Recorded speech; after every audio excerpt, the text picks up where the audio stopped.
നമസ്കാരം. Prime time ആരംഭിക്കുകയാണ്. എല്ലാ പ്രിയപ്പെട്ട പ്രേക്ഷകർക്കും സ്വാഗതം.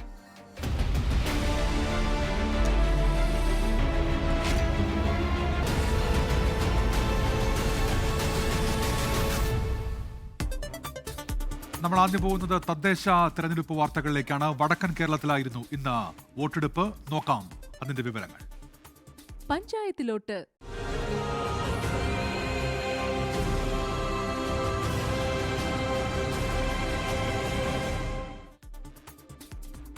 സംസ്ഥാനത്ത് തദ്ദേശ തെരഞ്ഞെടുപ്പിന്റെ വോട്ടെടുപ്പ് പൂർത്തിയായി. രണ്ടാം ഘട്ട വോട്ടെടുപ്പിൽ 75.55% പേരാണ് വോട്ട് രേഖപ്പെടുത്തിയത്. രണ്ട് ഘട്ടങ്ങളിലുമായി 73.51% പോളിംഗ് രേഖപ്പെടുത്തിയെന്ന് സംസ്ഥാന തെരഞ്ഞെടുപ്പ് കമ്മീഷൻ അറിയിച്ചു. 7 വടക്കൻ ജില്ലകളാണ് ഇന്ന് പോളിംഗ് ബൂത്തിലെത്തിയത്. മികച്ച വിജയം നേടാനാകും എന്നാണ് മുന്നണികളുടെ ആത്മവിശ്വാസം. ശനിയാഴ്ചയാണ് വോട്ടെണ്ണൽ. ഒരു മാസത്തിലേറെ നീണ്ട വാശിയേറിയ പ്രചാരണം. ഇനി ഫലമറിയാൻ ഒരു ദിവസത്തെ കാത്തിരിപ്പ് മാത്രം. ഫസ്റ്റ് ഫേസിൽ 70.91% ആയിരുന്നു. സെക്കൻഡ് ഫേസിൽ ഇതേവരെയുള്ള കണക്ക് പ്രകാരം 75.74%. വളരെ സമാധാനപരമായിരുന്നു വോട്ടെടുപ്പ്. വോട്ടെണ്ണൽ മറ്റന്നാൾ ശനിയാഴ്ച രാവിലെ 8 മണിക്ക് ആരംഭിക്കും. ഒറ്റപ്പെട്ട സംഭവങ്ങൾ ഒഴികെ വോട്ടെടുപ്പ് പൊതുവെ സമാധാനപരം. രണ്ടാം ഘട്ടമായ ഇന്ന് തൃശൂർ മുതൽ കാസർഗോഡ് വരെയുള്ള 7 ജില്ലകളിലായിരുന്നു വോട്ടെടുപ്പ്. ആദ്യ മണിക്കൂറുകളിൽ പലയിടത്തും വോട്ടിംഗ് മെഷീനുകൾ തകരാറിലായെങ്കിലും പിന്നീട് പരിഹരിച്ചു. ശബരിമല സ്വർണ്ണക്കൊള്ളയും രാഹുൽ മാങ്കൂട്ടത്തിൽ MLA-ക്കെതിരെയുള്ള ലൈംഗിക പീഡന കേസും നടി ആക്രമിക്കപ്പെട്ട സംഭവവും രണ്ടാം ഘട്ട വോട്ടെടുപ്പ് ദിനത്തിലും ചർച്ചയായി. വിജയം ഉറപ്പെന്ന ആത്മവിശ്വാസവുമായി നേതാക്കൾ. തെരഞ്ഞെടുപ്പ് പ്രവർത്തനങ്ങളിൽ കണ്ട അനുഭവം LDF-ന് വലിയ തോതിലുള്ള പിന്തുണ ജനങ്ങളിൽ നിന്ന് ലഭിക്കുന്നുവെന്നാണ്. നല്ല മുന്നൊരുക്കത്തിൽ UDF തുടങ്ങി നല്ല നിലയിൽ തന്നെ പ്രചരണം അവസാനിപ്പിക്കാൻ സാധിച്ചു. തികഞ്ഞ വിജയപ്രതീക്ഷയിലാണ്. സർക്കാരിൻ്റെ ജനദ്രോഹ നയങ്ങൾക്കെതിരെയുള്ള വലിയൊരു ജനവിധി ഉണ്ടാകും. NDAക്ക് വളരെ വലിയ ശുഭപ്രതീക്ഷയാണുള്ളത്. കാരണം ഒന്നാം ഘട്ട തെരഞ്ഞെടുപ്പിലും പ്രധാനപ്പെട്ട തദ്ദേശ സ്ഥാപനങ്ങളിലെല്ലാം NDA വലിയ മുന്നേറ്റം ഉണ്ടാക്കി എന്നുള്ളതാണ് റിപ്പോർട്ടുകൾ. കണ്ണൂർ ജില്ലയിലെ ചെറുതാഴത്ത് UDF ബൂത്ത് ഏജന്റിനും പട്ടുവത്ത് LDF ബൂത്ത് ഏജന്റിനും മർദ്ദനമേറ്റു. പാലക്കാട് വണ്ടാഴി പഞ്ചായത്തിൽ UDF സ്ഥാനാർത്ഥി സജിത വിപിനെ CPM പ്രവർത്തകർ വീട്ടിൽ കയറി ആക്രമിച്ചെന്ന് പരാതി നൽകി. മലപ്പുറം മൊറയൂരിൽ സഹോദരന്റെ വോട്ട് ചെയ്യാനെത്തിയ ആളെ പിടികൂടി. വടക്കാഞ്ചേരി നഗരസഭ 20-ാം ഡിവിഷനിൽ കള്ളവോട്ട് ചെയ്യാൻ ശ്രമിച്ച യുവാവിനെ പിടികൂടി. മലപ്പുറം മൊറയൂർ പഞ്ചായത്തിൽ കള്ളവോട്ട് ചെയ്തതിന് മുസ്ലിം ലീഗ് പ്രവർത്തകനെതിരെ കേസെടുത്തു. കാസർഗോഡ് കുമ്പടാജയിൽ LDF-ന്റെ ജില്ലാ പഞ്ചായത്ത് സ്ഥാനാർത്ഥി K പ്രകാശിന്റെ വീടിന് സമീപത്ത് നിന്ന് നാടൻ ബോംബുകൾ കണ്ടെത്തി. കാസർഗോഡ് മദ്യപിച്ച് ഡ്യൂട്ടിക്കെത്തിയ കാഞ്ഞങ്ങാട് കൺട്രോൾ റൂമിലെ 2 സീനിയർ സിവിൽ പോലീസ് ഓഫീസർമാരെ പോലീസ് സ്റ്റേഷനിൽ നിന്ന് പുറത്താക്കി. പാലക്കാട് കാഞ്ഞിരപ്പുഴയിൽ 6-ാം വാർഡിൽ മദ്യപിച്ചെത്തിയ പോളിംഗ് ഉദ്യോഗസ്ഥനെ മാറ്റി. കണ്ണൂർ മൊറാഴ സൗത്ത് LP സ്കൂളിൽ വോട്ട് ചെയ്യാനെത്തിയ യുവാവ് കുഴഞ്ഞു വീണ് മരിച്ചു. ലോട്ടറി വിൽപ്പന തൊഴിലാളി KP സുധീഷാണ് മരിച്ചത്. UDF സ്ഥാനാർത്ഥി മരിച്ചതിനെ തുടർന്ന് മലപ്പുറം മൂത്തേടം പഞ്ചായത്തിലെ 7-ാം വാർഡിൽ വോട്ടെടുപ്പ് മാറ്റിയിരുന്നു. മലപ്പുറം കരുവാരക്കുണ്ട് 11-ാം വാർഡിൽ വിവാഹ വസ്ത്രത്തിൽ വധു വോട്ട് ചെയ്യാനെത്തിയത് കൗതുകമായി. ജിൻഷിതയാണ് വോട്ട് ചെയ്യാനെത്തിയത്. വിവിധ ബ്യൂറോകൾക്കൊപ്പം 24 കോഴിക്കോട്. ഇന്നത്തെ വോട്ടെടുപ്പിന്റെ മറ്റു വിവരങ്ങളിലേക്കാണ് നമ്മൾ ഇനി പോകുന്നത്. ആദ്യം ദീപക് ധർമ്മടത്തിലേക്കാണ്. കോഴിക്കോട് നിന്ന് ദീപക് ഇപ്പോൾ വിശദാംശങ്ങളുമായി ചേരുന്നുണ്ട്. ദീപക്, ഈ ഒന്നാം ഘട്ടത്തെ അപേക്ഷിച്ച് നോക്കുമ്പോൾ രണ്ടാം ഘട്ടത്തിൽ വടക്കൻ ജില്ലകളിൽ പോളിംഗ് ശതമാനം ഉയർന്നിട്ടുണ്ട്. എങ്ങനെയാണ് മുന്നണികളുടെ പ്രതീക്ഷകൾ ദീപക്?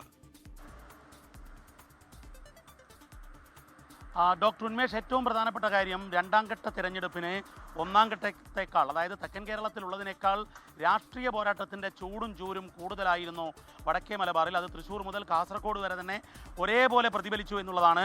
അതിൽ ശതമാന കണക്ക് നോക്കുമ്പോൾ ഇപ്പോഴുള്ള കണക്കുകൾ മാറുമെന്നുള്ളത് തന്നെയാണ് തെരഞ്ഞെടുപ്പ് അധികൃതർ എല്ലാം പറയുന്നത്.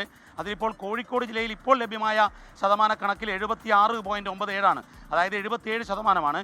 അത് കണ്ണൂർ ജില്ലയിൽ 69.81, അത് 70% മുകളിലേക്ക് പോകുമെന്നാണ് കണക്ക്. അതുപോലെ മലപ്പുറം ജില്ലയിൽ 77.38%. അങ്ങനെ കാസർഗോഡ് ജില്ലയിൽ 74.33%. ഈ കണക്കുകൾ രാത്രി വൈകി മാറി മറിയുമെന്ന് തന്നെയാണ് ഉറപ്പാവുന്നത്. പക്ഷേ എന്നാൽ ഈ കണക്കുകൾ തന്നെ നൽകുന്ന ഇൻഡിക്കേഷൻ അതൊരു കൃത്യമായ പൊളിറ്റിക്കൽ ഇൻഡിക്കേഷനാണ്. ആ ഇൻഡിക്കേഷൻ കൃത്യമായി സമ്മതിദാന അവകാശം വിനിയോഗിക്കാൻ വേണ്ടി വോട്ടർമാർ തയ്യാറായി. രാഷ്ട്രീയ പാർട്ടികളുടെ പ്രചരണം, തെരഞ്ഞെടുപ്പ് കമ്മീഷൻ്റെ ഇടപെടൽ, ഇതെല്ലാം ഫലം കണ്ടു എന്നത് തന്നെയാണ്. ഇതിൽ ഒരു പ്രധാനപ്പെട്ട കാര്യം, ശബരിമല വലിയ രീതിയിൽ ചർച്ച ചെയ്യപ്പെട്ട ഒരു തെരഞ്ഞെടുപ്പാണ്. പാലസ്തീൻ മുതൽ പാലത്തായി വരെയുള്ള വിവാദങ്ങൾ ചർച്ച ചെയ്യപ്പെട്ടു, വാർത്തകൾ സാധ്യതകൾ ചർച്ച ചെയ്യപ്പെട്ടു. ഇത്തരമൊരു തെരഞ്ഞെടുപ്പിൽ പ്രാദേശിക വികസനങ്ങൾ, പ്രാദേശിക സമവാക്യങ്ങൾ എല്ലാം ചർച്ചയായി. സംസ്ഥാനത്ത് UDFിൻ്റെ ജമായത്ത് ബാന്ധവം ഒരുപോലെ വലിയ രീതിയിൽ ചർച്ചയാക്കപ്പെട്ടു. അത് BJPയും CPMഉം ചർച്ച ചെയ്യപ്പെട്ടു. ശബരിമലയാണെങ്കിൽ UDFും BJPയും വലിയ ചർച്ചയാക്കി. ഈ തെരഞ്ഞെടുപ്പിൻ്റെ ആകെത്തുക നോക്കുമ്പോൾ കുറേ വിവാദങ്ങൾ തന്നെയായിരുന്നു. ഏറ്റവും ഒടുവിൽ രാഹുൽ മാങ്കൂട്ടത്തിലായിരുന്നു ഇന്നത്തെ പോളിംഗ് ദിനത്തിലെ ഏറ്റവും വലിയ ചർച്ച. അത് KPCC പ്രസിഡന്റ് തുടങ്ങി വെച്ചു. പക്ഷേ ആ വിഷയത്തിൽ ചാമ്പ്യനായി മാറിയത് മുഖ്യമന്ത്രി പിണറായി വിജയനായിരുന്നു. പിന്നീട് എല്ലാവരും ആ വിഷയത്തിൽ കേന്ദ്രീകരിച്ചു. ഏറ്റവും ഒടുവിൽ രാഹുൽ മാങ്കൂട്ടത്തിൽ വോട്ട് ചെയ്യാൻ വന്നതോടെ ആ വിഷയവും വിവാദവും ഉച്ചസ്ഥായിലേക്ക് മാറുകയും ചെയ്തു. ഏതായാലും മുന്നണികൾ എല്ലാവരും ശുഭപ്രതീക്ഷയിലാണ്. തങ്ങളുടെ വോട്ടുകൾ പോൾ ചെയ്യിച്ചു എന്ന് തന്നെയാണ് എല്ലാവരും പറയുന്നത്. അതിൽ CPIM ഇടതുമുന്നണിയാണെങ്കിൽ ഈ തദ്ദേശ തെരഞ്ഞെടുപ്പിൽ പൊതുവിൽ അവർക്ക് വലിയ മേൽക്കൈ കിട്ടാറുണ്ട്. ആ മേൽക്കൈ ഇക്കുറിയും ഉണ്ടാകുമെന്നുള്ള ശുഭപ്രതീക്ഷയിലാണ്. UDF ആണെങ്കിൽ തുടക്കം മുതൽ നല്ല താളത്തിൽ പോയി. രാഹുൽ ഒന്ന് ഉലച്ചെങ്കിലും പിന്നീട് പിടിച്ചെടുക്കാൻ പറ്റി, രാഹുലിനെ പുറത്താക്കി എന്നുള്ള ആത്മവിശ്വാസത്തിലാണ്. BJP ആണെങ്കിൽ മാറാത്തതും മാറുമെന്ന ക്യാമ്പയിന് ഫലം കണ്ടു. വികസിത കേരളം എന്നത് അത് തദ്ദേശ തെരഞ്ഞെടുപ്പിൽ വലിയ ഫലം കണ്ടു എന്ന ആത്മവിശ്വാസത്തിലാണ്. ഏതായാലും മുന്നണികളെല്ലാം തന്നെ ശുഭപ്രതീക്ഷയിലാണ്. ഉന്മേഷ്. ശരി, ദീപക് ധർമ്മടമാണ് കോഴിക്കോട് നിന്ന് പൊതുചിത്രം നൽകിയത്. ഇനി നമ്മൾ പോകുന്നത് തൃശ്ശൂരിലേക്കാണ്. അവിടെ പെങ്ങാമുക്കിൽ CPIMന്റെ ബൂത്തിന് നേരെ ഗുണ്ടാക്രമണം എന്നുള്ള വാർത്ത വരുന്നുണ്ട്. നിരവധി കേസുകളിലെ പ്രതിയും കോൺഗ്രസ് പ്രവർത്തകനുമായ ഷബീറാണ് ആക്രമണം നടത്തിയത്. പോലീസ് എത്തി പ്രതിയെ കസ്റ്റഡിയിലെടുക്കുകയായിരുന്നു. സൂരജ് സജ്ജിയാണ് ചേരുന്നത് തൃശ്ശൂരിൽ നിന്ന്. സൂരജ്, ഇപ്പോൾ വോട്ടെടുപ്പ് അവസാനിച്ചു കഴിഞ്ഞിരിക്കുന്നു. എന്താണ് ഈ പെങ്ങാമുക്കിലുണ്ടായ സംഭവം സൂരജ്? ഉന്മേഷ്, തൃശ്ശൂരിൽ കാര്യമായ പ്രശ്നങ്ങളില്ലാതെ തെരഞ്ഞെടുപ്പ് മുന്നോട്ട് പോകുന്നതിനിടയിലാണ് ഈ കുന്നംകുളത്ത് പെങ്ങാമുക്കിൽ ഈ ബൂത്തിന് നേരെ ആക്രമണം ഉണ്ടാകുന്നത്. നിരവധി കേസുകളിൽ പ്രതിയായിട്ടുള്ള കോൺഗ്രസ് പ്രവർത്തകനായിരുന്ന ഷബീറാണ് ഈ CPIMന്റെ ബൂത്തിന് നേരെ ആക്രമണം നടത്തുന്നത്. ഇവരുടെ എതിർവശത്തായിരുന്നു ഈ കോൺഗ്രസിന്റെ ബൂത്ത്. അങ്ങനെ ഈ വാക്കുതർക്കം ഉണ്ടാവുകയും ഈ ബൂത്തിന് നേരെ ആക്രമണം നടത്തുകയുമായിരുന്നു. ആദ്യഘട്ടത്തിൽ പോലീസ് എത്തി ഷബീറിനെ പറഞ്ഞുവിട്ടെങ്കിലും വീണ്ടും കൂടുതൽ ആളുകളുമായി എത്തി ബൂത്ത് ആക്രമിച്ചു. പിന്നീട് പോലീസ് എത്തി ഷബീറിനെ കസ്റ്റഡിയിലെടുക്കുകയും ചെയ്തിട്ടുണ്ട്. എന്തായാലും പോലീസ് പറയുന്നത് നിരവധി കേസുകളിൽ പ്രതിയാണ് ഷബീർ എന്നുള്ളതാണ് പറയുന്നത്. തൃശ്ശൂരിൽ എന്തായാലും ഈ വോട്ടിംഗ് പൂർത്തിയായിരിക്കുന്നു. 6 മണിക്ക് ശേഷവും 3 ഇടങ്ങളിൽ ഈ 100-ലധികം പേർ വോട്ട് ചെയ്യാൻ കാത്തു നിൽക്കുന്ന ഒരു സാഹചര്യം ഉണ്ടായി. അതിൽ പ്രധാനമായും തൃശ്ശൂരിനോട് ചേർന്ന് കിടക്കുന്ന അരുമ്പൂർ പഞ്ചായത്തിലടക്കം ഉണ്ടായിരുന്നു. അവർക്കെല്ലാം ടോക്കൺ നൽകി വോട്ട് ചെയ്യുകയും ചെയ്തിട്ടുണ്ട്. ഉന്മേഷ്, നിലവിൽ നമുക്ക് ലഭിക്കുന്ന കണക്കുകൾ പ്രകാരം 2.5% കുറവ് പോളിംഗ് ആണ് തൃശ്ശൂരിൽ രേഖപ്പെടുത്തിയിരിക്കുന്നത്. കോർപ്പറേഷനിലടക്കം 2% കുറവ് രേഖപ്പെടുത്തുന്നുണ്ട്. എന്തായാലും ഗ്രാമപ്രദേശങ്ങളിലാണ് ഏറ്റവും കൂടുതൽ പോളിംഗ് രേഖപ്പെടുത്തുകയും ചെയ്തിട്ടുള്ളത്. ഉന്മേഷ്. ശരി, സൂരജ് സജ്ജിയാണ് വിവരങ്ങൾ നൽകിയതിന്. കാസർകോട്ടേക്കാണ്. കാസർഗോഡ് പിലിക്കോട് പഞ്ചായത്തിലെ ചന്ദേര വാർഡിൽ UDF സ്ഥാനാർത്ഥിക്ക് നേരെ ആക്രമണമുണ്ടായി. രാഘവൻ കുളങ്ങരയ്ക്ക് നേരെ CPIM പ്രവർത്തകർ നായ്ക്കുറിന പൊടി വിതറുകയായിരുന്നു. പിലിക്കോട് പഞ്ചായത്ത് 13-ാം വാർഡിലെ UDF ബൂത്ത് ഏജന്റുമാരെ CPIM പ്രവർത്തകർ മർദ്ദിച്ചു എന്നും ഇപ്പോൾ പരാതി ഉയരുന്നുണ്ട്. അരുൺ പാറയ്ക്കലാണ് കാസർഗോഡ് നിന്ന് ചേരുന്നത്. അരുൺ, ഈ കാസർഗോഡ് ജില്ലയിലെ ഏറ്റവും ഒടുവിലത്തെ പോളിംഗ് കണക്ക് എങ്ങനെയാണ്? ഒപ്പം ഈ ആക്രമണ വാർത്തയുടെ വിശദാംശങ്ങളും അരുൺ.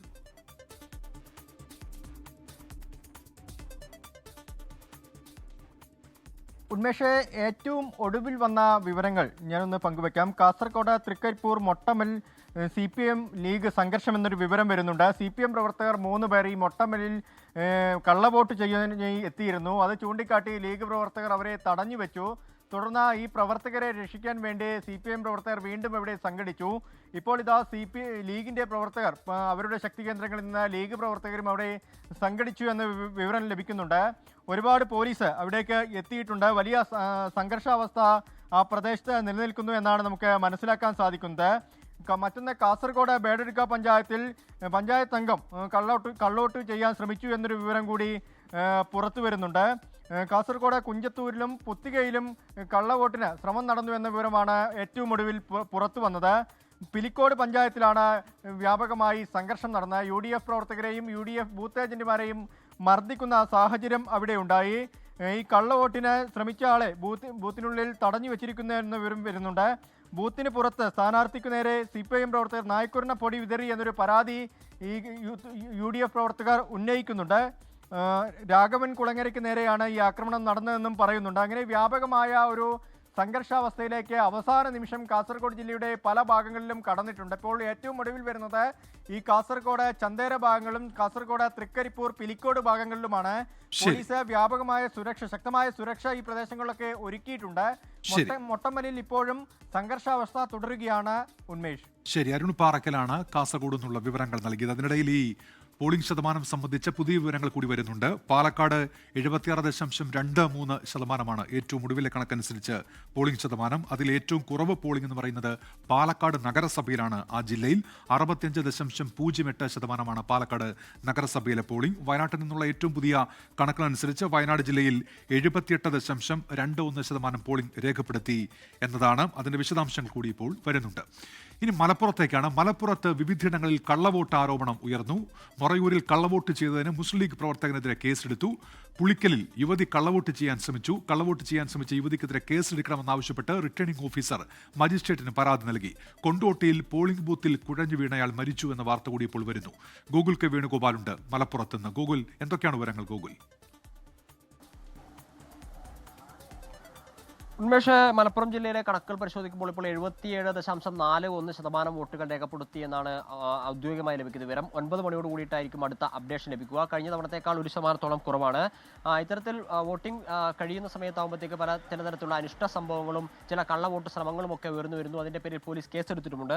കള്ളവോട്ട് ചെയ്തതിന് മുസ്ലിം ലീഗ് പ്രവർത്തനത്തിനെതിരെയാണ് കൊണ്ടോട്ടി പോലീസ് കേസെടുത്തിട്ടുള്ളത്. അതായത് മലപ്പുറം മൊറയൂർ പഞ്ചായത്തിലാണ് കള്ളവോട്ട് ചെയ്തിരിക്കുന്നത്. ചേട്ടന്റെ പേരിലുള്ള വോട്ട് അനിയൻ ചെയ്തു എന്നാണ് പരാതി. അതായത് മുഹമ്മദ് മുസമ്മിൽ എന്ന് പറയുന്ന വിദേശത്തുള്ള ജ്യേഷ്ഠന്റെ vote സഹോദരനായിട്ടുള്ള Muhammad Musadir CK vote ചെയ്തു എന്നാണ് അവിടെയുള്ള മറ്റ് രാഷ്ട്രീയ പാർട്ടികളുടെ ഏജന്റുമാർ ചലഞ്ച് ചെയ്തത്. അങ്ങനെ റിട്ടേണിംഗ് ഓഫീസറുടെ പരാതിയുടെ അടിസ്ഥാനത്തിലാണ് കൊണ്ടോട്ടി പോലീസ് കേസ് രജിസ്റ്റർ ചെയ്തത്. പിന്നീട് ഇയാളെ സ്റ്റേഷൻ ജാമ്യത്തിൽ വിടുകയും ചെയ്തിട്ടുണ്ട്. അതോടൊപ്പം തന്നെ ഇരട്ട വോട്ട് കോഴിക്കോട് ജില്ലയിലെ ഒരു സ്ഥലത്ത്, കോഴിക്കോട് ജില്ലയിലെ കൊടിയത്തൂരിൽ വോട്ട് ചെയ്തതിനു ശേഷം, രാവിലെ കോഴിക്കോട് ജില്ലയിലെ കൊടിയത്തൂരിൽ വോട്ട് ചെയ്ത് പിന്നീട് ഉച്ചയ്ക്ക് ശേഷം മലപ്പുറത്ത് വലിയ പറമ്പിൽ വോട്ട് ചെയ്യാൻ വേണ്ടി വന്ന റിൻഡു എന്ന് പറയുന്ന ഒരു യുവതിക്കെതിരെ കേസെടുക്കണമെന്നാവശ്യപ്പെട്ടുകൊണ്ട് റിട്ടേണിംഗ് ഓഫീസർ കൊണ്ടോട്ടി പോലീസിൽ തന്നെ പരാതി നൽകിയിട്ടുണ്ട്. ഇതിപ്പോൾ മജിസ്ട്രേറ്റിന്റെ പരിഗണനയ്ക്കായിട്ട് കൊണ്ടോട്ടി പോലീസ് കൈമാറിയിട്ടുണ്ട് എന്നാണ് മനസ്സിലാക്കാൻ സാധിക്കുന്നത്. അത്തരത്തിലൊരു ആരോപണം അവിടെ ഉയർന്നു വന്നിരിക്കുന്നു. അതോടൊപ്പം തന്നെ പോളിംഗ് ബൂത്തിനകത്ത് വോട്ടിംഗ് മെഷീന് മുമ്പിൽ കുഴഞ്ഞു വീണ് മരിച്ച ഒരു ദാരുണമായ സംഭവം മലപ്പുറം ജില്ലയിൽ ഇന്ന് ഉണ്ടായിരുന്നു. മലപ്പുറം കൊണ്ടോട്ടി ചെറുകാവ് സ്വദേശി അഹമ്മദ് കോയയാണ് മരിച്ചത്. ഉച്ചയ്ക്ക് 12 മണിയോടെയായിരുന്നു അദ്ദേഹം വോട്ട് ചെയ്യാനായിട്ട് ചെറുകാവ് പഞ്ചായത്തിലെ 8ാം വാർഡായിട്ടുള്ള പറവൂരിൽ മുഹമ്മദിയ മദ്രസയിൽ എത്തിയിട്ടുണ്ടായിരുന്നത്. പിന്നീട് കയ്യിൽ മഷിയൊക്കെ പുരട്ടിയതിനു ശേഷം അദ്ദേഹം വോട്ടിംഗ് മെഷീൻ്റെ അടുത്തേക്ക് വന്ന സമയത്ത് കുഴഞ്ഞു വീഴുകയായിരുന്നു. അദ്ദേഹത്തെ ആശുപത്രിയിൽ പ്രവേശിപ്പിച്ചെങ്കിലും ജീവൻ വെടിയുന്ന ഒരു സാഹചര്യമാണ് ഉണ്ടായത്. അതോടൊപ്പം തന്നെ നജീബ് കാന്തപുരം MLAക്ക് നേരെ CPM പ്രവർത്തകർ അദ്ദേഹത്തെ തടയുന്ന ഒരു സാഹചര്യം ഉണ്ടായി എന്ന് മുസ്ലിം ലീഗ് പ്രവർത്തകർ ഒരു പരാതിയുമായി രംഗത്ത് വരുന്ന ഒരു സാഹചര്യം ഉണ്ടായിരുന്നു. നജീബ് കാന്തപുരം MLA കോഴിക്കോട് സ്വദേശിയാണ്. അദ്ദേഹം ബൂത്തിൽ കയറി വോട്ട് ചെയ്യാൻ ശ്രമിച്ചതിന്റെ പേരിലാണ് തടഞ്ഞത് എന്നാണ് ഈ പറയുന്ന ലീഗുകാർ ആരോപിക്കുന്നത്. അതോടൊപ്പം തന്നെ ഈ CPMകാർ പറയുന്നത്, ലീഗുകാർ പറയുന്നത് ഇത്തരത്തിൽ ഈ നജീബ് കാന്തപുരം MLA അത്തരത്തിലുള്ള ശ്രമങ്ങളൊന്നും നടത്തിയിട്ടുണ്ടായിരുന്നില്ല. അദ്ദേഹം ഈ സ്ഥാനാർത്ഥിയെയും വോട്ടർമാരെയും ഒക്കെ കാണാൻ വേണ്ടി വന്നതാണ്. ഈ വോട്ട് അഭ്യർത്ഥന തുടങ്ങിയ കാര്യങ്ങളൊന്നും നടത്തിയിട്ടില്ല എന്ന് പറയുന്നു. അത്തരത്തിൽ ചെറിയൊരു സംഘർഷ സമാനമായ സാഹചര്യവും പെരിന്തൽമണ്ണയിലെ മാനത്തുമംഗലം ബൂത്തിലുണ്ടാവുന്ന ഒരു സാഹചര്യം ഉണ്ടായിരുന്നു. ഗൂഗിൾ കെ വേണുഗോപാലാണ് മലപ്പുറത്ത് നിന്ന് വിവരങ്ങൾ നൽകിയത്. തദ്ദേശ തെരഞ്ഞെടുപ്പിൽ വോട്ട് രേഖപ്പെടുത്തി പ്രമുഖ നേതാക്കൾ. മുഖ്യമന്ത്രി പിണറായി വിജയൻ, KPCC അധ്യക്ഷൻ സണ്ണി ജോസഫ്, BJP നേതാവ് K സുരേന്ദ്രൻ തുടങ്ങിയവർ രാവിലെ തന്നെ വോട്ട് രേഖപ്പെടുത്തി.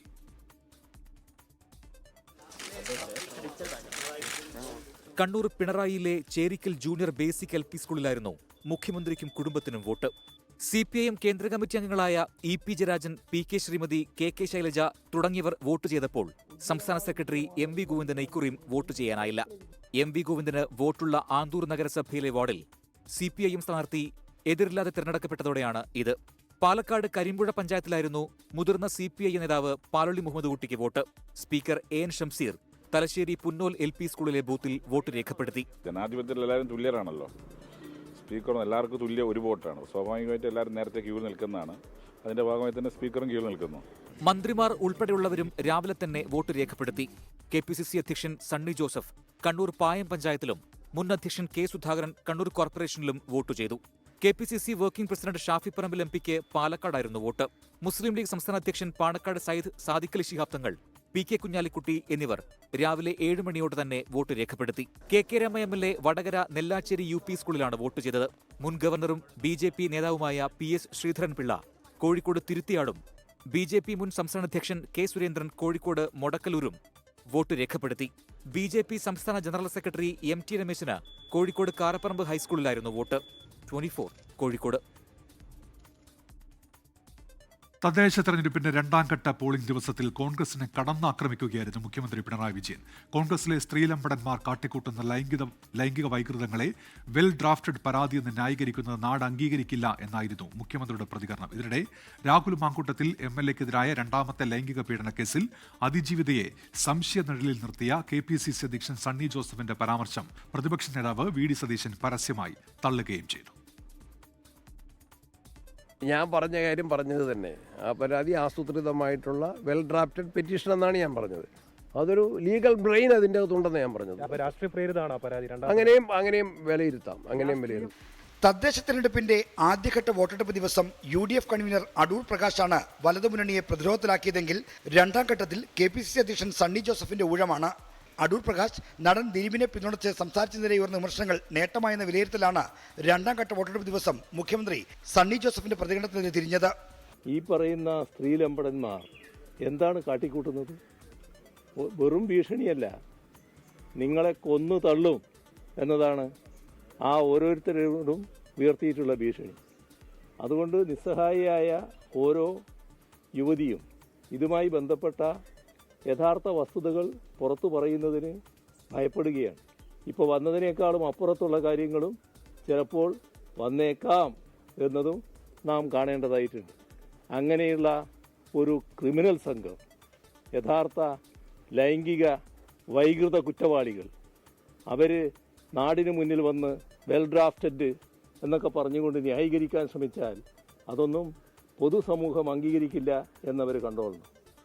വിമർശിക്കുമ്പോൾ സാധാരണ ഉപയോഗിക്കുന്ന പദങ്ങൾ മാറ്റിവെച്ച് മുഖ്യമന്ത്രി കടുത്ത ഭാഷ തന്നെ ഉപയോഗിച്ചതിന് പിന്നാലെ CPIM സംസ്ഥാന സെക്രട്ടറിയും ഇതേ വിഷയത്തിൽ പ്രതികരണവുമായി എത്തി.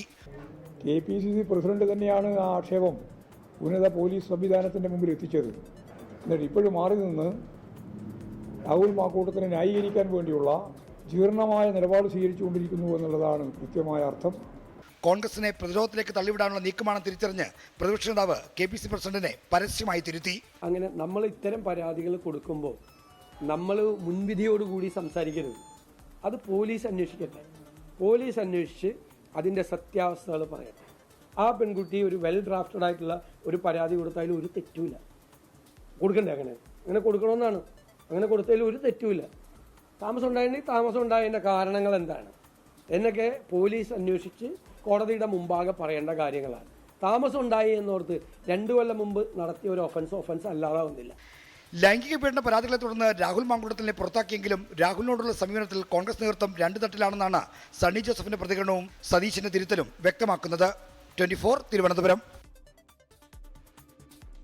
KPCC അധ്യക്ഷൻ സണ്ണി ജോസഫിനെതിരായ മുഖ്യമന്ത്രിയുടെ വിമർശനങ്ങളെ മറികടക്കാൻ മുൻ MLA-യും സംവിധായകനുമായ PT കുഞ്ഞുമുഹമ്മദിന് എതിരായ പരാതി ആയുധമാക്കുകയാണ് പ്രതിപക്ഷം. പരാതി പോലീസിന് കൈമാറാൻ വൈകിച്ചത് ചൂണ്ടിക്കാണിച്ചാണ് മുഖ്യമന്ത്രിക്കെതിരെ കോൺഗ്രസ് നേതൃത്വം രംഗത്ത് വന്നത്. പരാതികളോട് മുഖ്യമന്ത്രിക്ക് ഇരട്ട നീതി എന്നാണ് വിമർശനം. ലൈംഗിക പീഡന പരാതികളെ മുഖ്യമന്ത്രിയും CPIM-ഉം രാഷ്ട്രീയ താൽപര്യത്തോടെ സമീപിക്കുന്നു എന്നതിന്റെ പ്രകടമായ ഉദാഹരണമായാണ് പ്രതിപക്ഷം PT കുഞ്ഞുമുഹമ്മദിനെതിരായ കേസിനെ സമീപിക്കുന്നത്. രാഹുൽ മാങ്കൂട്ടത്തിനെതിരായ പരാതികൾ പരിഗണിക്കുന്നതിനിടയിൽ തന്നെയാണ് ഗുരുവായൂരിലെ മുൻ MLA-യും ചലച്ചിത്ര സംവിധായകനുമായ PT കുഞ്ഞുമുഹമ്മദിനെതിരായ പരാതി മുഖ്യമന്ത്രിക്ക് ലഭിക്കുന്നത്. 2 ആഴ്ചയോളം പിടിച്ചുവെച്ച ശേഷമാണ് പരാതി മുഖ്യമന്ത്രി പോലീസിന് കൈമാറിയതെന്നാണ് ആക്ഷേപം. ആദ്യത്തെ MLA-ക്കെതിരായിട്ട് കേസ് വന്നപ്പോൾ അന്ന് തന്നെ പരാതി ഫോർവേഡ് ചെയ്യും, അന്ന് തന്നെ കേസെടുക്കുകയും ചെയ്തു. CPM സഹയാത്രികൻ്റെ CPM കൂടെ നിൽക്കുന്ന മുഖ്യമന്ത്രിയുടെ കൂടെ നിൽക്കുന്ന ആൾക്കെതിരായിട്ട് വിദ്യാസമ്പന്നയായ ഒരു യുവതി കൊടുത്ത കേസ് എന്തുകൊണ്ടാണ് 13 ദിവസം പൂർത്തിവെച്ചത്? മറുപടി പറയണ്ടേ? ഇരട്ട നീതി, ഈ അന്യായം കേരളം അറിയണമല്ലോ. ഈ അന്യായം കേസെടുത്തിട്ടും പോലീസിന്റെ നടപടികൾ വൈകുന്നതിനെയും പ്രതിപക്ഷം വിമർശിക്കുന്നുണ്ട്. ഞങ്ങൾ മാതൃകാപരമായ നടപടിയെടുത്ത പാർട്ടിയാണ്. CPM എന്ത് നടപടിയെടുത്തു?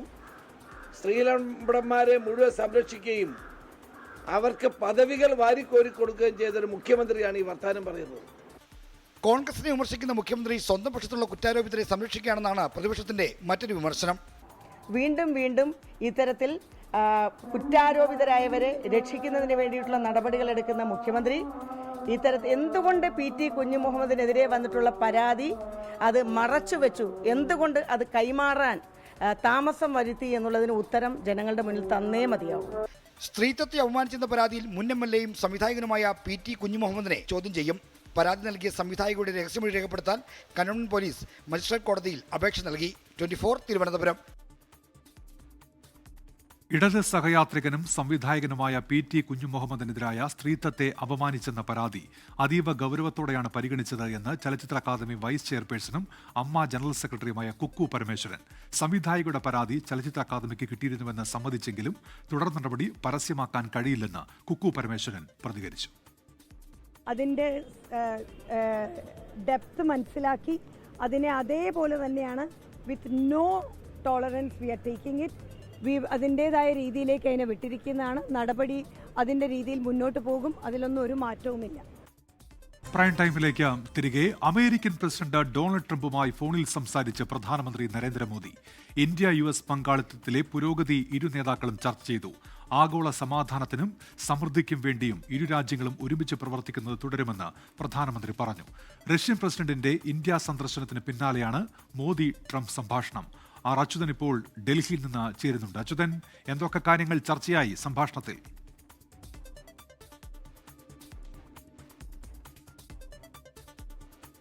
ഉന്മേഷ്, കഴിഞ്ഞ ആഴ്ചയാണ് Russian president Vladimir Putin India സന്ദർശിച്ചിരുന്നത്. അതിന് പിന്നാലെയാണ്, ഒരാഴ്ച പിന്നിടുമ്പോഴാണ് ഇപ്പോൾ പ്രധാനമന്ത്രി നരേന്ദ്രമോദിയും അമേരിക്കൻ പ്രസിഡന്റ് ഡൊണാൾഡ് ട്രംപുമായി ഒരു ഫോൺ സംഭാഷണം ഉണ്ടായിരിക്കുന്നത്. അതിൽ പ്രധാനമായും പറയുന്നത് ഇന്ത്യ US പങ്കാളിത്തത്തിലെ കാര്യങ്ങൾ, ആ പുരോഗതി എന്താണെന്നുള്ളത് ഇരു നേതാക്കളും അവലോകനം ചെയ്തു എന്നതാണ് പ്രധാനമന്ത്രി നരേന്ദ്രമോദി സമൂഹ മാധ്യമത്തിൽ കുറിച്ചിരിക്കുന്നത്. അന്തർദേശീയ പ്രാദേശിക വിഷയങ്ങളും ഇരു നേതാക്കളും ചർച്ച ചെയ്തു. ആഗോള സമാധാനത്തിനും സമൃദ്ധിക്കും വേണ്ടിയും ഇരു രാജ്യങ്ങൾ ഒരുമിച്ച് പ്രവർത്തിക്കുന്നത് തുടരും എന്നാണ് പ്രധാനമന്ത്രി നരേന്ദ്രമോദി എക്സിൽ കുറിച്ചിരിക്കുന്നത്. ഒപ്പം തന്നെ ഈ ഇന്ത്യ US വ്യാപാര ബന്ധവുമായി ബന്ധപ്പെട്ടുള്ള കാര്യങ്ങളിലേക്ക്, അതിൻ്റെ അന്തിമ ഘട്ടത്തിലേക്ക് കൂടി കടന്നതായുള്ള സൂചനകൾ ഇതിനോടകം പുറത്തു വന്നിട്ടുണ്ട്.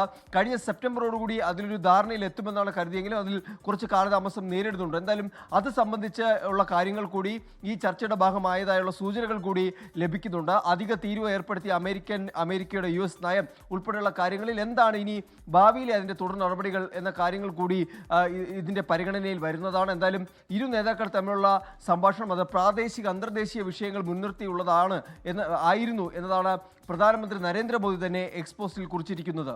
ഉന്മേഷ്, ശരി. അച്യുതനാണ് വാർത്തയുടെ വിശദാംശങ്ങൾ നൽകിയത്. നടിയെ ആക്രമിച്ച കേസിലെ ശിക്ഷയിൽ നാളെയാണ് വാദം നടക്കുക. പൾസർ സുനി മുതലുള്ള 6 പ്രതികളുടെ ശിക്ഷയിലാണ് നാളെ എറണാകുളം പ്രിൻസിപ്പൽ സെഷൻസ് കോടതിയുടെ വാദം. നാടും സർക്കാരും അതിജീവിതയ്ക്കൊപ്പം എന്ന മുഖ്യമന്ത്രി പിണറായി വിജയന്റെ പ്രതികരണം. 6 പേർ കുറ്റക്കാരെന്നും ഗൂഢാലോചന, കൂട്ടബലാത്സംഗം ഉൾപ്പെടെ 12 വകുപ്പുകളും പ്രതികൾക്കെതിരെ നിലനിൽക്കുമെന്നും വിചാരണ കോടതി കണ്ടെത്തിയിരുന്നു. കുറ്റക്കാരെന്ന് കണ്ടെത്തിയ 6 പ്രതികൾക്കുള്ള ശിക്ഷയിൽ നാളെ വാദം കേൾക്കും. പ്രതികളുടെ ശിക്ഷയും ഹണിയം വർഗീസിന്റെ ബെഞ്ച് വിധിച്ചേക്കും. വിധിപ്പകർപ്പ് ലഭിച്ച ശേഷമാകും ഹൈക്കോടതിയിൽ പ്രോസിക്യൂഷൻ അപ്പീൽ നൽകുക.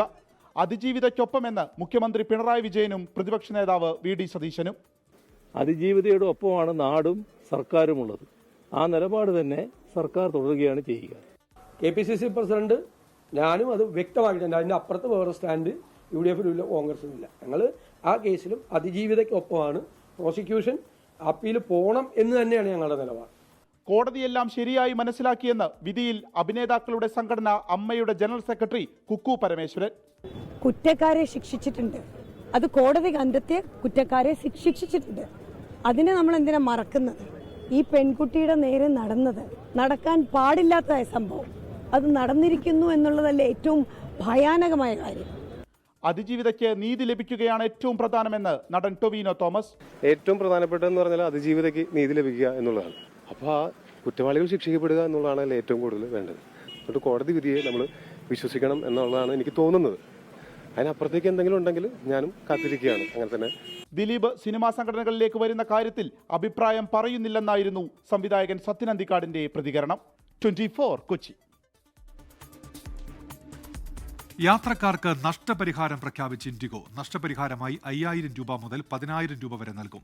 പ്രതിസന്ധി ഗുരുതരമായി ബാധിച്ചവർക്ക് പ്രത്യേക വൗച്ചറുകൾ നൽകും. IndiGo CEO Peter Elbers DGC ആസ്ഥാനത്ത് എത്തി വിശദീകരണം നൽകി. യാത്രയ്ക്ക് തൊട്ടു മുൻപുള്ള 24 മണിക്കൂറിനുള്ളിൽ വിമാന സർവീസുകൾ റദ്ദാക്കിയ യാത്രക്കാർക്കാണ് ഇൻഡിഗോ നഷ്ടപരിഹാരം നൽകുക.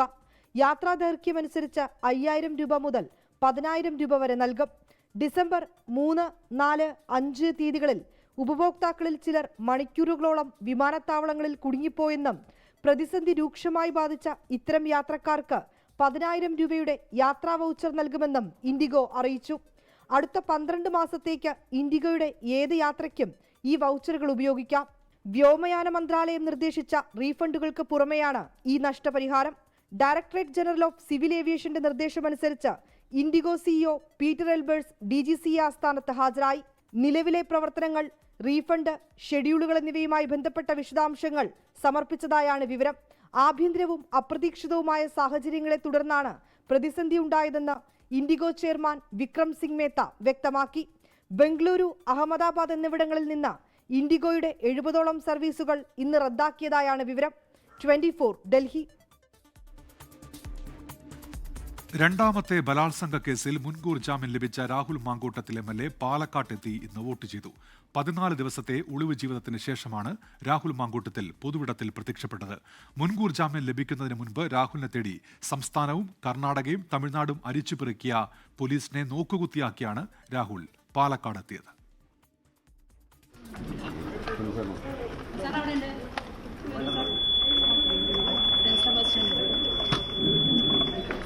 രാഹുൽ മാങ്കൂട്ടത്തിൽ MLA പാലക്കാട്ടെത്തി വോട്ട് ചെയ്യുമെന്ന് രാവിലെ മുതൽ തന്നെ അഭ്യൂഹം ശക്തമായിരുന്നു. വൈകുന്നേരം 5 മണിയോടെ കുന്നത്തൂർമേട് സെയിന്റ് സെബാസ്റ്റ്യൻ സ്കൂളിലെത്തി വോട്ട് രേഖപ്പെടുത്തി.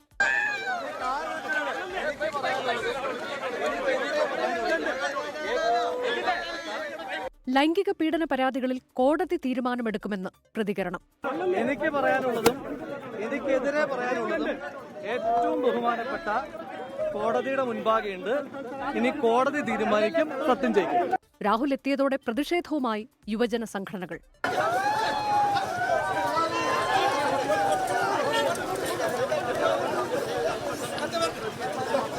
പിന്നാലെ മലബാർ ആശുപത്രിയിലെ ക്യാന്റീനിലെത്തി ചായ കുടിച്ചു. ചോദ്യങ്ങളോട് ചുരുങ്ങിയ വാക്കിൽ മറുപടി. ഇന്ന് പറയാനുള്ള മറുപടി ഞാൻ പറഞ്ഞു കഴിഞ്ഞു. എനിക്ക് പറയാനുള്ളതും എനിക്കെതിരെ പറയാനുള്ളതും ഏറ്റവും ബഹുമാനപ്പെട്ട നീതിന്യായ കോടതിയുടെ മുൻപാകെയുണ്ട്. ഇനി കോടതി തീരുമാനിക്കട്ടെ, സത്യം ജയിക്കുമെന്നുള്ള ഉത്തമമായ ആത്മവിശ്വാസമുണ്ട്. ശേഷം MLA ഓഫീസിലേക്ക്. നിരന്തരം ചോദ്യങ്ങൾ ഉന്നയിച്ച മാധ്യമപ്രവർത്തകരോട് പ്രതികരിക്കാൻ രാഹുൽ മാങ്കൂട്ടത്തിൽ തയ്യാറായില്ല. News desk 24. കൂടുതൽ വിവരങ്ങളുമായി ഇപ്പോൾ ലാൽകൃഷ്ണനാണ് പാലക്കാട് നിന്ന് ചേരുന്നത്. ലാൽ, ഈ ഓഫീസിൽ നിന്ന് MLA ഓഫീസിൽ നിന്ന് ഇടയ്ക്ക് പുറത്തേക്ക് ഇറങ്ങിയിരുന്നുവല്ലോ രാഹുൽ മാങ്കൂട്ടത്തിൽ. ഇപ്പോൾ എവിടെയാണ് ഉള്ളത്? എന്തൊക്കെയാണ് വിവരങ്ങൾ? ലാൽകൃഷ്ണനിലേക്ക് എത്താം. രാഹുൽ മാങ്കൂട്ടത്തിൽ MLA ഇന്ന് പാലക്കാട് എത്തി വോട്ട് ചെയ്തു. ഒളിവ് ജീവിതത്തിന് ശേഷമാണ് അദ്ദേഹം പാലക്കാട് എത്തി ഇന്ന് 4:45 വോട്ട് രേഖപ്പെടുത്തിയത്. കൂടുതൽ പ്രതികരണങ്ങളൊന്നും അദ്ദേഹം മാധ്യമങ്ങളോട് നടത്തിയില്ല. എല്ലാം കോടതിയുടെ പരിഗണനയിലിരിക്കുന്ന വിഷയമെന്നാണ് അദ്ദേഹം കേസുമായി ബന്ധപ്പെട്ട് പറഞ്ഞത്. തൻ്റെ അഭിപ്രായവും ഒപ്പം എതിർ വിഭാഗത്തിൻ്റെ അഭിപ്രായമൊക്കെ കോടതി കേട്ട് തീരുമാനമെടുക്കട്ടെ എന്ന് പറയുന്നു. ലാൽകൃഷ്ണൻ ചേരുന്നുണ്ട്. ലാൽ, ഈ രാഹുൽ മാങ്കൂട്ടത്തിൽ MLA ഓഫീസിൽ നിന്ന് പുറത്തിറങ്ങിയ ശേഷം എവിടേക്കാണ് പോയത്? ലാൽ, കുഴൽമന്ദം ഭാഗത്തുനിന്ന് തിരിഞ്ഞ് മാത്തൂർ ഭാഗത്തേക്കാണ് പ്രധാനമായിട്ടും പോകുന്നതായിട്ട് ആദ്യഘട്ടത്തിൽ കണ്ടത്. ആലത്തൂർ ഭാഗത്തും വരെയാണ് മാധ്യമപ്രവർത്തകർക്ക് കൃത്യമായി ലൊക്കേറ്റ് ചെയ്യാൻ കഴിഞ്ഞത്. അതിനുശേഷം പിന്നെ രാഹുൽ മാങ്കൂട്ടത്തിൽ MLA കൃത്യമായി കണ്ടെത്താൻ സാധിച്ചിട്ടില്ല. മാത്തൂർ ഭാഗം എന്ന് പറയുന്നത് കണ്ണാടി ഭാഗത്തിനപ്പുറം മാത്തൂർ ഭാഗം എന്ന് പറയുന്നതെല്ലാം അക്ഷരാർത്ഥത്തിൽ തന്നെ രാഹുൽ മാങ്കൂട്ടത്തിനെയും ഷാഫി പറമ്പിലിനെയും കൃത്യമായി സപ്പോർട്ട് ചെയ്യുന്ന, ഈ വലിയ കോളിളക്കങ്ങൾ ഉണ്ടായ സമയത്ത് പോലും അവരുടെ ഒപ്പം നിന്ന യുവജന സംഘടനകളുടെയും പ്രവർത്തകരുടെയും ശക്തമായ ഒരു ഏരിയ കൂടിയാണ്. ആ ഭാഗത്തെത്തി പ്രവർത്തകരെ കാണും എന്നൊരു സൂചന നേരത്തെ തന്നെ ലഭിച്ചിരുന്നു. പാർട്ടി പൂർണ്ണമായും രാഹുലിനെ തള്ളുന്നുണ്ട് എങ്കിൽ പോലും, പ്രതിപക്ഷ നേതാവ് അടക്കമുള്ള ആളുകൾ രാഹുലിനെ പൂർണ്ണമായും കൈയൊഴിയുന്നുണ്ട് എങ്കിൽ പോലും പാലക്കാട്ടിലെ പാർട്ടി പ്രവർത്തകരുടെ ഇടയിലെ വികാരം അല്ലെങ്കിൽ പ്രവർത്തനം ആ രീതിയിലല്ല എന്ന് ബോധ്യപ്പെടുന്ന രീതിയിലുള്ള പ്രവർത്തന മേഖലകളാണ് ഇന്ന് നമ്മൾ കണ്ടത്. അതായത് രാഹുൽ ഒളിവിൽ കഴിഞ്ഞതിന് ശേഷം ആദ്യമായിട്ട് തിരിച്ചെത്തുമ്പോഴും രാഹുലിനെ സംരക്ഷിച്ച് നിർത്തിയത് ഈ നാട്ടിലെ KSUവിൻ്റെയും യൂത്ത് കോൺഗ്രസിൻ്റെയും ജില്ലാ നേതാക്കളായിട്ടുള്ള ആളുകൾ തന്നെയാണ്. അവരുടെ അകമ്പടിയോടുകൂടി തന്നെയാണ് രാഹുൽ ഇവിടെ നിന്ന് മറ്റിടങ്ങളിലേക്ക് പോയത്.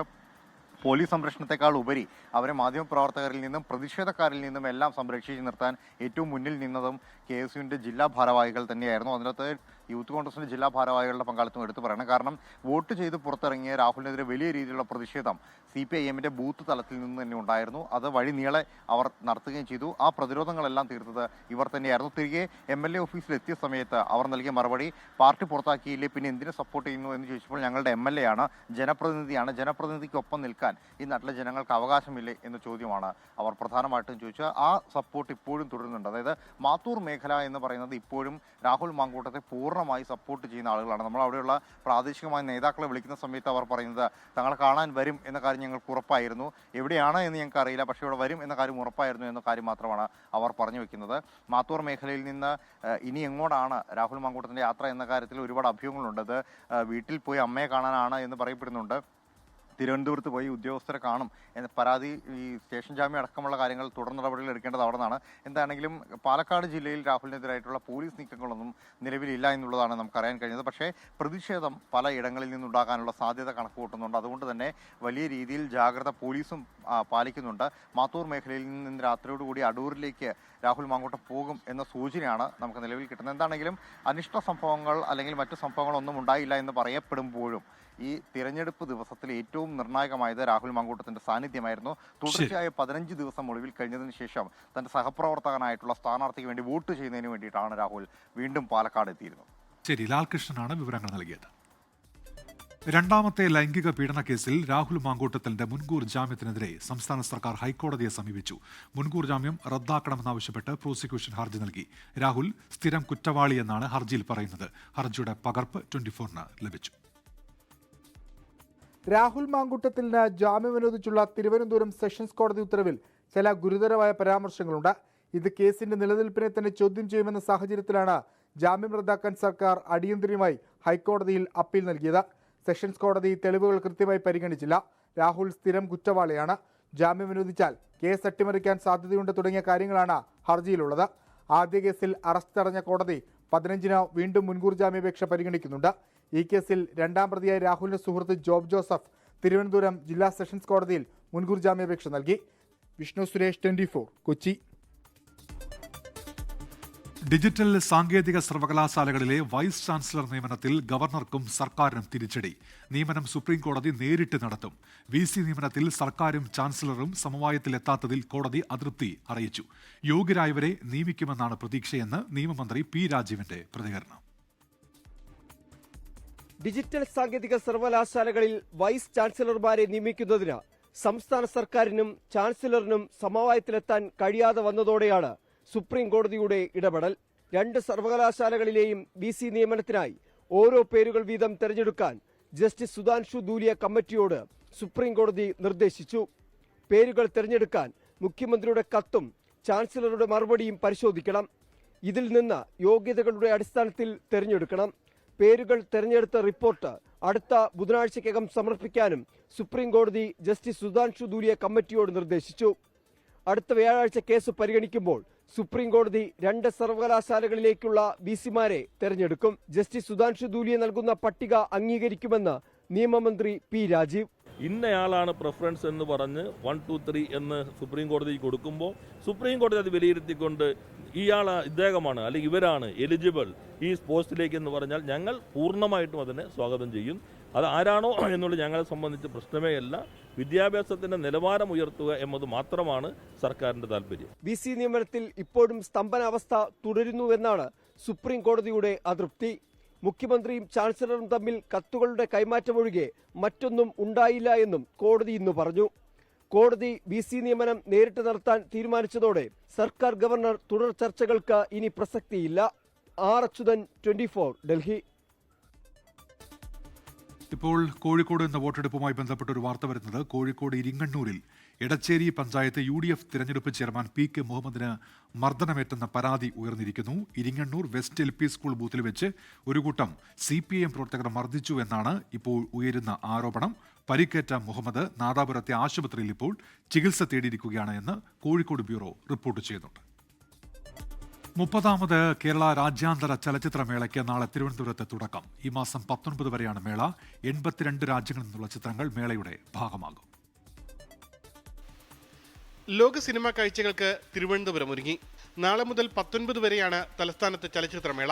26 വ്യത്യസ്ത വിഭാഗങ്ങളിലായി 82 രാജ്യങ്ങളിൽ നിന്നുള്ള 206 ചിത്രങ്ങൾ മേളയിൽ പ്രദർശിപ്പിക്കും. പലസ്തീൻ ജനതയുടെ പ്രതിരോധവും ചരിത്രവും പറയുന്ന ആൻമേരി ജാസിറിന്റെ പാലസ്തീൻ 36 ആണ് മേളയുടെ ഉദ്ഘാടന ചിത്രം. ലിജോ മോൾ ജോസ് മേളയുടെ ആദ്യ ഡെലിഗേറ്റായി.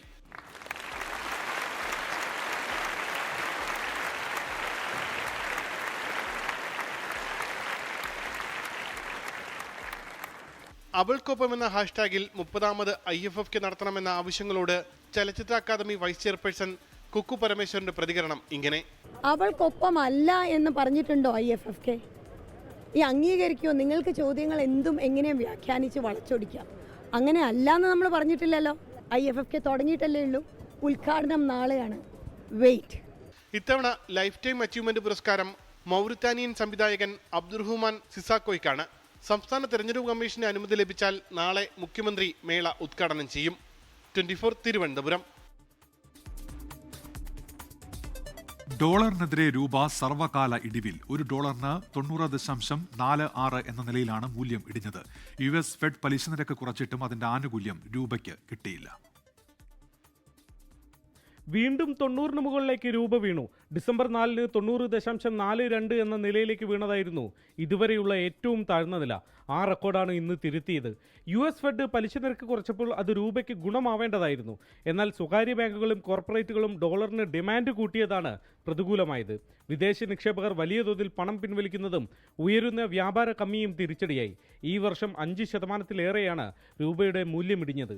ശക്തമായ RBI ഇടപെടൽ ഇത്തവണ ഉണ്ടാവില്ലെന്നാണ് വിവരം. ഡോളർ വൻതോതിൽ വിറ്റഴിച്ച് രൂപയെ പിടിച്ചു നിർത്താനുള്ള ശ്രമം ഗുണം ചെയ്യില്ലെന്നാണ് നിഗമനം. അടിസ്ഥാന ഘടകങ്ങൾ അത്രമേൽ പ്രതികൂലമാണ്. അമേരിക്കയുമായുള്ള വ്യാപാര ചർച്ചകൾ ഇഴഞ്ഞു നീങ്ങുന്നതടക്കം സാഹചര്യങ്ങൾ വേഗത്തിൽ മാറിയില്ലെങ്കിൽ രൂപ കൂടുതൽ താഴ്ചയിലേക്ക് വീഴാനാണ് സാധ്യത. വിദേശത്തു നിന്ന് പണം അയക്കുന്നവർക്കും കയറ്റുമതിക്കാർക്കും ഗുണം ചെയ്യുമെങ്കിലും ഇറക്കുമതിയെ സ്ഥിതി ഗുരുതരമായി ബാധിക്കും. രാജ്യത്ത് വിലക്കയറ്റത്തിനും ഇത് ഇടയാക്കും. 24 മുംബൈ. ഇനി ശബരിമല വാർത്തയിലേക്കാണ്. ശരണം സന്നിധാനം. ശരണം സന്നിധാനം കോ-പവേർഡ് ബൈ രമേശ് RG നല്ലെണ്ണ. ആർജിക്കാം നല്ലൊരു പ്രാർത്ഥനാശീലം. കളർ മങ്ങാത്ത വൃത്തി. ലേക്ക് റോൾ കാർ ഷാംപൂ. തരിതരിയായ GRB നെയ്. പ്യുവറാണ്, അത് ഷുവറാണ്. കോ-സ്പോൺസർഡ് ബൈ BLM കേരള, തമിഴ്നാട്, പോണ്ടിച്ചേരി. ശബരിമലയിൽ വൈകുന്നേരത്തോടെ തിരക്ക് വർദ്ധിച്ചു. 7 മണിവരെ ദർശനം നടത്തിയത് 71,189 പേരാണ്. മരക്കൂട്ടം വരെ ഭക്തരുടെ നിര നീണ്ടതോടെ ഘട്ടം ഘട്ടമായാണ് സന്നിധാനത്തേക്ക് കടത്തിവിടുന്നത്. ഉച്ചയ്ക്ക് ശേഷം പുല്ലുമേട് വഴിയും ഭക്തരുടെ വരവ് കൂടിയിട്ടുണ്ട്. മണ്ഡലപൂജയ്ക്കുള്ള വെർച്വൽ ക്യൂ ബുക്കിംഗ് വൈകിട്ട് 5 മണി മുതൽ ആരംഭിച്ചു. ഡിസംബർ 26, 27 തീയതികളിലേക്കുള്ള വെർച്വൽ ക്യൂ ബുക്കിംഗ് ആണ് ആരംഭിച്ചിട്ടുള്ളത്. 26-ന് 30,000 പേർക്കും 27-ന് 35,000 പേർക്കുമാണ് ദർശനത്തിനുള്ള അവസരം. സ്പോട്ട് ബുക്കിംഗ് വഴി 5,000 ഭക്തരെ വീതം അനുവദിക്കും. മസാല ബോണ്ട് ഇടപാടിലെ ED നോട്ടീസിനെതിരെ കിഫ്ബി ഹൈക്കോടതിയെ സമീപിച്ചു. ED നടപടി നിയമവിരുദ്ധം എന്ന ഹർജിയിൽ വാദം. വികസന പദ്ധതികൾക്കായി ഭൂമി ഏറ്റെടുക്കുന്നത് റിയൽ എസ്റ്റേറ്റ് കച്ചവടമല്ലെന്നും തെരഞ്ഞെടുപ്പ് ലക്ഷ്യമിട്ടാണ് ED നടപടിയെന്നും ഹർജിയിൽ കിഫ്ബി വ്യക്തമാക്കുന്നുണ്ട്. മസാല ബോണ്ട് ഇടപാടിൽ ഗുരുതര വീഴ്ച സംഭവിച്ചെന്ന് ചൂണ്ടിക്കാണിച്ചാണ് ED ചെയർമാൻ മുഖ്യമന്ത്രിക്കടക്കം നോട്ടീസ് അയച്ചത്. ഇതിനെതിരെയാണ് കിഫ്ബി ഹൈക്കോടതിയെ സമീപിച്ചത്. ED നടപടി നിയമവിരുദ്ധവും വസ്തുതാവിരുദ്ധവുമാണ്. വികസന പദ്ധതികൾക്കായി സർക്കാർ ഭൂമി ഏറ്റെടുക്കുന്നത് റിയൽ എസ്റ്റേറ്റ് കച്ചവടമല്ല, തിരഞ്ഞെടുപ്പ് ലക്ഷ്യമിട്ടാണ് ED നോട്ടീസെന്നും കിഫ്ബി കോടതിയിൽ പറഞ്ഞു.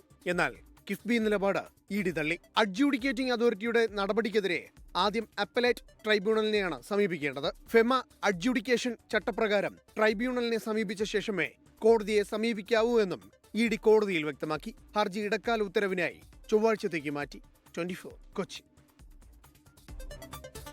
കോട്ടയം പൂവത്തുമൂട്ടിൽ അധ്യാപികയെ ഭർത്താവ് സ്കൂളിൽ കയറി കുത്തിപ്പരിക്കേൽപ്പിച്ചു. മോസ്കോ സ്വദേശിനി ഡോണിയയ്ക്കാണ് പരിക്കേറ്റത്. സംഭവശേഷം രക്ഷപ്പെട്ട പ്രതി കൊച്ചുമോനെ പോലീസ് പിടികൂടി. കുടുംബ പ്രശ്നമാണ് ആക്രമണത്തിന് കാരണമെന്ന് പോലീസ് അറിയിച്ചു. ഇന്ന് രാവിലെ 10:30 പേരൂർ ഗവൺമെന്റ് LP സ്കൂളിലാണ് സംഭവം നടന്നത്. സോണിയ എന്ന അധ്യാപികയെ ഭർത്താവ് കൊച്ചുമോൻ കുത്തിപ്പരിക്കേൽപ്പിക്കുകയായിരുന്നു. ക്ലാസ്സിൽ നിന്നും അധ്യാപികയെ വിളിച്ചിറക്കി ഓഫീസിന്റെ അടുത്ത് കൊണ്ടുപോയാണ് കുത്തിയത്. കഴുത്തിൽ കുത്തേറ്റ അധ്യാപിക ക്ലാസ്സിലേക്ക് നിലവിളിച്ചുകൊണ്ട് ഓടിക്കയറി. തുടർന്ന് പ്രധാന അധ്യാപികയും മറ്റ് സ്റ്റാഫും ചേർന്ന് ഇയാളെ പിടിച്ചു മാറ്റുകയായിരുന്നു. അവരുടെ ഭർത്താവ് ഇവരെ അന്വേഷിച്ച് വന്നു 9:30. അന്നേരം ടീച്ചർ ഇവിടെ ഇല്ലായിരുന്നു. HMO സംസാരിച്ച അയാൾ പോയി. വീണ്ടും വന്നു. വീണ്ടും വന്ന് എന്തോ പുസ്തകം കൊടുക്കാനുണ്ടെന്ന് പറഞ്ഞ് സംസാരിക്കാനുണ്ടെന്ന് പറഞ്ഞ് ഈ ഓഫീസിലേക്ക് വിളിച്ചു. ഓഫീസിൽ വെച്ചാണ് ഈ സംഭവം ഉണ്ടാകുന്നത്. അതിനുശേഷം അവർ പെട്ടെന്ന് ഓടി അപ്പുറത്തെ മുറിയിലോട്ട് പോയി. ടീച്ചർമാർ തന്നെയാണ് കത്തിയൊക്കെ തട്ടിയിട്ട് അയാൾ ഇറങ്ങി അങ്ങനെ പോയി. അപ്പം ഇതിൻ്റെ അകത്ത് ഇവിടെ അകത്ത് വെച്ചാണ് ചെയ്യുക. അപ്പം ടീച്ചർ പിന്നെ കാറിക്കൊണ്ട് വരുമ്പോഴാണ് എല്ലാവരും കാണുന്നത്. പുള്ളിക്കാരൻ വന്ന് വിളിച്ച് എന്തെങ്കിലും പറയാനാന്നല്ല വിചാരിക്കും. ഇവിടെ വേണമെങ്കിൽ താമസിക്കാൻ എന്നുള്ളത് ഒത്തിരി നാളായതല്ലേ. കഴുത്തിനാണ് കുത്തേറ്റതെങ്കിലും ഗുരുതരമല്ലെന്നാണ് ലഭിക്കുന്ന വിവരം. സംഭവത്തിന് ശേഷം സ്ഥലത്തു നിന്ന് രക്ഷപ്പെട്ട പ്രതിയെ പാമ്പാടിയിൽ നിന്നും പോലീസ് അറസ്റ്റ് ചെയ്തു. കുടുംബ പ്രശ്നമാണ് ആക്രമണത്തിലേക്ക് നയിച്ചതെന്നാണ് വിവരം. പരപുരുഷ ബന്ധം ആരോപിച്ച് ഭാര്യയെ ഭർത്താവ് നിരന്തരം മർദ്ദിച്ചിരുന്നു. തുടർന്ന് ഹോസ്റ്റലിലേക്ക് അധ്യാപിക മാറി താമസിച്ചു വരികയായിരുന്നു. 24 കോട്ടയം. പ്രൈം ടൈമിലേക്ക് തിരികെ. കോഴിക്കോടും മലപ്പുറത്തും കാറുകൾക്ക് തീപിടിച്ചു. കോഴിക്കോട് മുക്കം KMCT മെഡിക്കൽ കോളേജിലെ പാർക്കിംഗിൽ നിർത്തിയിട്ടിരുന്ന കാറിനും മലപ്പുറം വളാഞ്ചേരിയിൽ ഓടിക്കൊണ്ടിരുന്ന കാറിനുമാണ് തീപിടിച്ചത്. കോഴിക്കോട് മുക്കം KMCT മെഡിക്കൽ കോളേജിലെ പാർക്കിംഗിൽ നിർത്തിയിട്ട നാനോ കാറിനാണ് തീപിടിച്ചത്. തീ കത്തുന്നത് കണ്ട ആശുപത്രി ഫയർ ആൻഡ് റെസ്ക്യൂ ജീവനക്കാർ തീ നിയന്ത്രണ വിധേയമാക്കി. മുക്കം അഗ്നിരക്ഷാസേനയാണ് തീ പൂർണ്ണമായും അണച്ചത്. മലപ്പുറം വളാഞ്ചേരിയിൽ ഓടിക്കൊണ്ടിരുന്ന കാറിന് തീപിടിച്ചു. വട്ടപ്പാറ വയഡക്റ്റ് പാളത്തിൽ വെച്ചാണ് സംഭവം. ആർക്കും പരിക്കില്ല.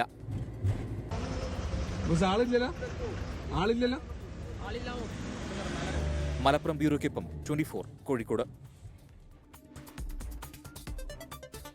മഹാരാഷ്ട്രയിൽ പുലിപ്പേടി മാറുന്നില്ല. റായ്ഗഡിൽ 5 പേരെ ആക്രമിച്ച പുലിയെ ഇനിയും കണ്ടെത്താനായിട്ടില്ല. പുലികളെ പിടികൂടി ആഫ്രിക്കയിലേക്ക് അയക്കുന്നതടക്കം സർക്കാരിന് മുന്നിലുണ്ടെന്ന് മഹാരാഷ്ട്ര വനംവകുപ്പ് മന്ത്രി അറിയിച്ചു.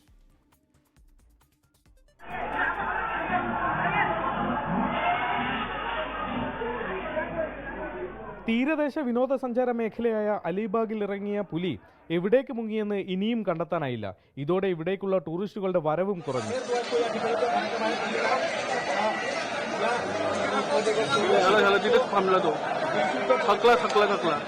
നാഗ്പൂരിലെ പർദിയിൽ 10 പേരെ ആക്രമിച്ച പുലിയെ മയക്കുവെടിവെച്ച് പിടികൂടിയത് ഇന്നലെയാണ്. നിയമസഭയിലേക്ക് പുലിവേഷത്തിലെത്തി പൂനെയിലെ ജുന്നാറിൽ നിന്നുള്ള MLA പ്രതിഷേധിച്ചിരുന്നു. 3 മാസത്തിനിടെ 55 പേരാണ് ഈ മേഖലയിൽ നിന്ന് പുലി ആക്രമണത്തിൽ കൊല്ലപ്പെട്ടത്. സംസ്ഥാനത്ത് പുലികളുടെ എണ്ണം വൻതോതിൽ കൂടിയെന്നാണ് കണക്കുകൾ സൂചിപ്പിക്കുന്നത്. പുലികൾ നാട്ടിലിറങ്ങുന്നത് തടയാൻ കാട്ടിലേക്ക് ആടുകളെ അയക്കാനുള്ള പദ്ധതി വനം വകുപ്പ് മന്ത്രി തന്നെ പ്രഖ്യാപിച്ചിരുന്നു. പുലി ഇറങ്ങിയാൽ അലേർട്ട് നൽകുന്ന ആർട്ടിഫിഷ്യൽ ഇന്റലിജൻസ് സംവിധാനവും നടപ്പാക്കുമെന്നും മന്ത്രി പറയുന്നു. കേന്ദ്ര അനുമതി ലഭിച്ചാൽ പുലികളെ പിടികൂടി ആഫ്രിക്കയിലേക്ക് അയക്കാനും സർക്കാർ ആലോചിക്കുന്നു. ജാംനഗറിലെ വൻതാര വന്യജീവി സംരക്ഷണ കേന്ദ്രത്തിലേക്ക് പുലികളെ പിടികൂടി മാറ്റാനും അനുമതി തേടും. സംസ്ഥാനത്തെ വിവിധ മേഖലകളിലായി 200 കെണികൾ ഉടനെയും 1000 കൂടുകൾ പിന്നാലെയും സ്ഥാപിക്കാനുള്ള നടപടിയും തുടങ്ങി. 24 മുംബൈ. ഇപ്പോൾ തെരഞ്ഞെടുപ്പുമായി ബന്ധപ്പെട്ടൊരു വാർത്ത വരുന്നത് കോഴിക്കോട് നിന്നാണ്. കോഴിക്കോട് ചെക്യാട് 4-ാം വാർഡായ കാലിക്കുളുമ്പിൽ UDF സ്ഥാനാർത്ഥിയുടെ കാറിന് നേരെ ആക്രമണം. കാറിന്റെ ഗ്ലാസ് തകർന്നിട്ടുണ്ട്. 4-ാം വാർഡ് കോൺഗ്രസ് നേതാവും ഗ്രാമപഞ്ചായത്ത് അംഗവുമായ KP കുമാരന്റെ കാറിന്റെ മുൻവശത്തെ ചില്ലാണിപ്പോൾ തകർന്നിരിക്കുന്നത്. തനിക്ക് വധഭീഷണിയുള്ളതായി കാണിച്ച് KP കുമാരൻ കഴിഞ്ഞ ദിവസം ജില്ലാ പോലീസ് മേധാവിക്കും വളയം പോലീസിനും പരാതി നൽകിയിരുന്നു. ഇതിനെ തുടർന്ന് അദ്ദേഹത്തിന് ബൂത്തിൽ സുരക്ഷയും ഏർപ്പാടാക്കിയിരുന്നുവെന്നാണ് പറയുന്നത്. ഇപ്പോൾ ഈ ആക്രമണത്തിന് പിന്നിൽ CPM എന്നാണ് കുമാരൻ ആരോപിക്കുന്നത്. പ്രൈം ടൈമിലേക്ക് തിരികെ. ജന്മന ഇരു കൈകളുമില്ലാതെ 90% ശാരീരിക വെല്ലുവിളികൾ നേരിടുന്ന കോഴിക്കോട് സ്വദേശി ആസിം വെളിമൺ ആദ്യമായി തദ്ദേശ തെരഞ്ഞെടുപ്പിൽ വോട്ട് രേഖപ്പെടുത്തി. പാരാ സ്വിമ്മിംഗിൽ ദേശീയ അന്തർദേശീയ തലങ്ങളിൽ നിരവധി നേട്ടങ്ങൾ കൈവരിച്ച ആസിം മൂക്കുകൊണ്ടാണ് വോട്ട് രേഖപ്പെടുത്തിയത്. കോഴിക്കോട് നിന്ന് സമീർ സി മുഹമ്മദ് തയ്യാറാക്കിയ റിപ്പോർട്ട്. ഈ റിപ്പോർട്ടോടെ ഇന്നത്തെ പ്രൈം ടൈം പൂർത്തിയാവുകയാണ്. നമസ്കാരം. ശാരീരിക പരിമിതികളെ അതിജീവിച്ച് രാജ്യത്തിന്റെ അഭിമാനമായ ആസിം വെളിമണ്ണയ്ക്ക് ഇന്ന് സന്തോഷത്തിന്റെ ദിനമാണ്. അതിന്റെ പ്രധാനപ്പെട്ട കാരണം തദ്ദേശ തെരഞ്ഞെടുപ്പിൽ ആദ്യമായി വോട്ട് രേഖപ്പെടുത്തി എന്നതാണ്. ആസിം നമുക്കൊപ്പം ചേരുകയാണ്. ആസിം, എങ്ങനെയായിരുന്നു പോളിംഗ് ബൂത്തിലെ അനുഭവങ്ങൾ? നമ്മുടെ ആദ്യത്തെ പഞ്ചായത്ത് ഇലക്ഷനായിരുന്നു ഞാൻ പോയിട്ടുണ്ടായിരുന്നത്. അപ്പം അതിൻ്റെതായൊരു എക്സൈറ്റ്മെൻ്റ് ഉണ്ട്. 3 പേർക്ക് വോട്ട് ചെയ്യാന്ന് പറയുമ്പോൾ അങ്ങനെ സന്തോഷമുണ്ട്. നല്ല എക്സ്പീരിയൻസ് ആയിരുന്നു. കാലിലാണല്ലേ അവർ മാർക്ക് ചെയ്തതെന്ന്? കാലിൽ. പിതാവിൻ്റെ കൂടെയാണ് പോയത്? അവിടുന്ന് എല്ലാവരും നല്ല സപ്പോർട്ടായിരുന്നു അല്ലേ? സപ്പോർട്ടായിരുന്നു. തുടർച്ചയായിട്ട് പാരാ സ്വിമ്മിങ്ങിൽ കേരളത്തിന് വേണ്ടിയിട്ട് 9 ഗോൾഡ് നേടി. അത് തന്നെ ദേശീയ റെക്കോർഡ് കൂടെയാണ്. അതുപോലെ ഇപ്പോൾ പാരാലിമ്പിക്സിൽ വേൾഡ് ലെവലിലും പങ്കെടുത്തിട്ടുണ്ട്. എങ്ങനെയാണ് അതിൻ്റെ തുടർന്നുള്ള പരിശീലന കാര്യങ്ങളൊക്കെ? ഇപ്പം ലേറ്റസ്റ്റ് ആയിട്ട് നമ്മൾ വേൾഡിൽ പോയത് വേൾഡ് ചാമ്പ്യൻഷിപ്പിലേക്കാണ്. അത് സിംഗപ്പൂർ വെച്ചിട്ടായിരുന്നു നടന്നിട്ടുണ്ടായിരുന്നത്. അതും ഒളിമ്പ്യന്മാരുടെ കൂടെയായിരുന്നു എൻ്റെ മത്സരം കഴിക്കുന്നുണ്ടായിരുന്നത്. അപ്പോൾ അവരോട് മത്സരിച്ചിട്ട് നമ്മൾ ഫൈനലിലെത്തി. ഫൈനലിൽ നമുക്ക് ഏഴാമതായിട്ട് ഫിനിഷ് ചെയ്യാൻ വേണ്ടിയിട്ട് സാധിച്ചു. അപ്പം അതിനുശേഷം അത് കഴിഞ്ഞ് വന്നിട്ടിരിക്കുകയാണ്. ഇനി എൻ്റെ ആഗ്രഹം ഒളിമ്പിക്സിൽ മത്സരിക്കുന്നതാണ്. അപ്പം ഇനി ഞങ്ങൾക്കും പ്രാക്ടീസുകളും മത്സരങ്ങളൊക്കെ ഉണ്ടാവും. അതിലൊക്കെ പങ്കെടുത്താൽ മാത്രമാണ് നമുക്ക് ഒളിമ്പിക്സിലേക്ക് സുഖമായിട്ട് എത്തിപ്പെടാൻ വേണ്ടിയിട്ട് സാധിക്കുക. അപ്പം ഇനി അടുത്തത് ഓസ്ട്രേലിയയിലാണ് വരുന്നത്. അപ്പം അതിലേക്ക് പോകാനുള്ള ആഗ്രഹത്തിലാണുള്ളത്. ലോക റാങ്കിങ്ങിലും വലിയ മുന്നേറ്റം സാധ്യമായിട്ടുണ്ട്. അതെ. ഒളിമ്പിക് സ്വപ്നവുമായിട്ട് ആസിം പ്രയാണം തുടരുകയാണ്. ഒപ്പം ഇന്ന് വോട്ട് രേഖപ്പെടുത്തിയതിൻ്റെ സന്തോഷം കൂടിയാണ് ആസിം പങ്കുവെക്കുന്നത്. കോഴിക്കോട് നിന്ന് അനൂപിനൊപ്പം സമീർ സി മുഹമ്മദ്, 24.